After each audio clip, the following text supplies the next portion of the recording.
News 46 is brought to you by William H. Jackson Injury Attorneys. Injured? Get Bill and Robin, your local injury attorneys.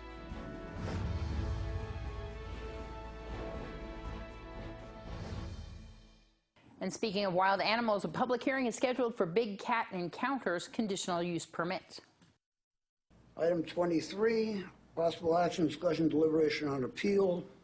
Knight County Sheriff's Office for Carl Mitchell. The Board of County Commissioners had on their agenda this week an item concerning Carl and Kayla Mitchell's conditional use permit for Big Cat Encounters and the 10 tigers that they have owned for many years here in Pahrump. The property located on the north side of town, owned by Ray Milzinski, or better known as the Flagman, is a private sanctuary for the animals. Mitchell, who is a veteran, says he uses them for emotional support. Carl has been an animal trainer and in the film industry for many years and is now retired. His wife Kayla has the conditional use permit under her name, and the pair have an attorney who has been battling their right to allow the animals to live out their life on his property. The conditional use permit is now under scrutiny again because there is a dispute concerning exhibiting the cats, which the Mitchells deny.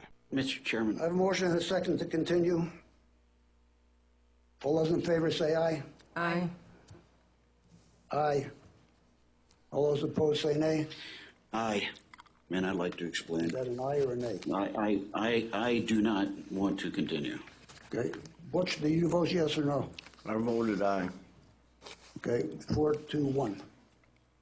You want to explain? Yeah. Go ahead. We've given, we're on our third conditional use permit with this gentleman.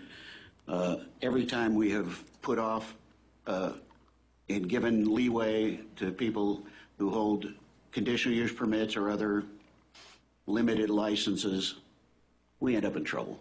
So I just don't think we should put it off. Fine. The public hearing has been scheduled for October 16th in the Board of County Commissioner chambers. This is Matthew Walker reporting for News 46. Cloud seeding was a topic at a recent Board of County Commissioners meeting. The BOCC report is sponsored by Jim Marsh Automotive of Las Vegas, Kia, Chrysler, Jeep, and Body Shop. 27, possible action, discussion, deliberation regarding a site rental agreement with the Board of Regents of Nevada State, Nevada System of Higher Education, located at Assessor Parcel 04704-102, 7401 East Mance Road, Pahrump, for a remotely controlled cloud seeding generator and weather station. Mr. Chairman, staff recommends approval of the lease, and I make a motion to approve. Second. We have a motion and a second. Further discussion? I was just curious as to, are you or have you been in the past doing this seeding already in the mountain area? Yes, So you've already been. Northern Nevada's had cloud seeding since the 1960s. I mean, well, I was talking basically over Mount Charleston. Mount Charleston, I believe Mount Charleston's been seeded on and off a few times over the past several decades, but it hasn't been done at least in the past 10 years to my knowledge. Okay, well, I don't really know what area we're talking about covering here when you're talking about seeding. Could you kind of explain what? The target area for cloud seeding is the elevations above 8,500 feet on Mount Charleston, basically where the snowpack remains and where that snow will melt and recharge the aquifer. Okay, so in other words, you will drop this stuff on the clouds and what? What will happen is that as the storm moves south, the winds that drive the storms come from the southwest. The cloud seeding generator, which is basically just a little burner, will light the burner. A small plume of cloud seeding material, which puts out about 3/4 of an ounce of silver iodide per hour, will light, and the southwest wind will lift it up into the clouds over Mount Charleston. It will initiate freezing events. Basically, clouds below freezing can have liquid water drops and or ice crystals.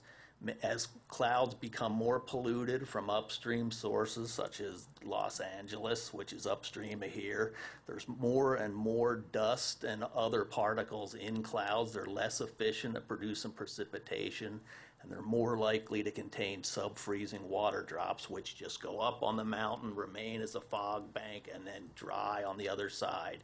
If you introduce small silver iodide particles, they create small ice crystals, which then take the liquid water drops and convert them to snow, and you add snow into the mountains. We've looked at the snow data collected up on Lee Canyon ski area, and we know that those water drops are present in nearly every storm that comes through here. So these mountains are seedable, and I just want to reassure everyone here that this isn't a toxin so this isn't toxin. So I just want to reassure you that I'm not here to kill you folks or anything. I mean, if you don't want to do it, that's fine. But I just want to say that the goal is snowpack, and it's been done in the Sierra Nevada since the 1950s, and there's really no toxic effects that I know of in doing this. So we're just trying to increase the snowpack up here, and that's the goal of the project. So, Further discussion? Hearing none. All in favor say aye. Aye. Aye. Aye. Aye. Opposed say nay. Nay. 4-1. News 46 Weather Cam is brought to you by Glenn Lerner Injury Attorney's Office in Pahrump. In a wreck, need a check? Call 702-877-1500. All right, Conrad, let's take a look outside on that Glenn Lerner weather cam. We'll have weather from the desk right after this break.